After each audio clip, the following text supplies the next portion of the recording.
Ֆուտզալը ֆուտբոլից տարբերվում է իր դաշտի չափերով, խաղացողների քանակով, դարպասի մեծ եւ փոքրությամբ, գնդակի չափերով եւ քաշով եւ իհարկե խաղակոշիկներով։ Իմ կարծիքով ավելի բարդ է ֆուտզալը, քանի որ տարածությունը եւ ժամանակը ֆուտզալում ավելի քիչ է։ Ֆուտզալի մանրահատակը 40-20 է, դարպասները 2-3։ Բակային ֆուտբոլին շատ նման է ֆուտզալը, դարպասապահը 1 եւ 4 խաղացողով են հիմնականում բակում խաղում, ինչի հաշվին ավելի շատ է գնդակի հպումները, ինչը ավելի դժվար է, քան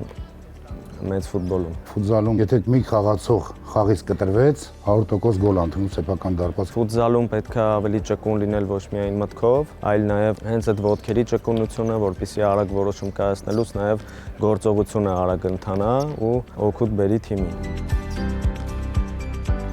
Գնդակի չափը 4 համար, իսկ մեծ ֆուտբոլինը 5 համար։ Նաև տարբերվում է այդ գնդակի թռիչքը, եթե հիմա մեծ ֆուտբոլի գնդակը գցենք մանրահատակի վրա, ավելի շատ է ցատկելու, քան ֆուտզալի գնդակը, ինչը հեշտացնում է արդեն ֆուտզալիստների գնդակի վերահսկումը։ Ու օդից եկած գնդակները շատ հեշտ է ավելի կասեցնելը, քան մեծ ֆուտբոլի գնդակը։ Խաղակոշիկները լրիվ տափակ են եւ ռեզինից, որպեսզի չսահի։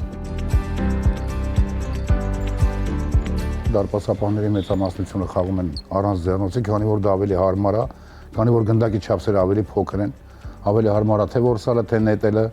Իսկ դարպասապահներ կան, որ խաղում են ձեռնոցներով, բայց շատ քիչ տոկոս են։ Ու հիմնական դարպասներ կան, որ խաղում են ձեռնոցով, բայց մատքերի ծայրը կտրած է ձեռնոցների, որ ավելի հարմար լինի որսալու, նետելու համար։ Մատերը կապում են,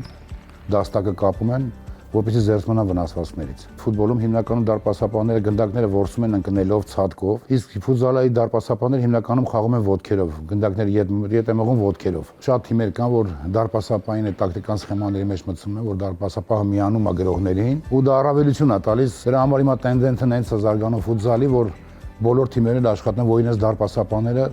դաշտի խաղացողի պես տեխնիկային տիրապետեն փոխանցմանը, խաբկերին, հարվածներին, որ էֆեկտիվություն, առավելություն ստանան հակառակորդի նկատմամբ։ Եվս մեկ առանձնահատկություն կա դարպասապահի խաղում, որ գրոհի ժամանակ դարպասապահին կարող են գնդակը վերադարձնել մեկ անգամ։ Իսկ եթե դարպասապահը գտնում է մրցակցի կիսադաշտում,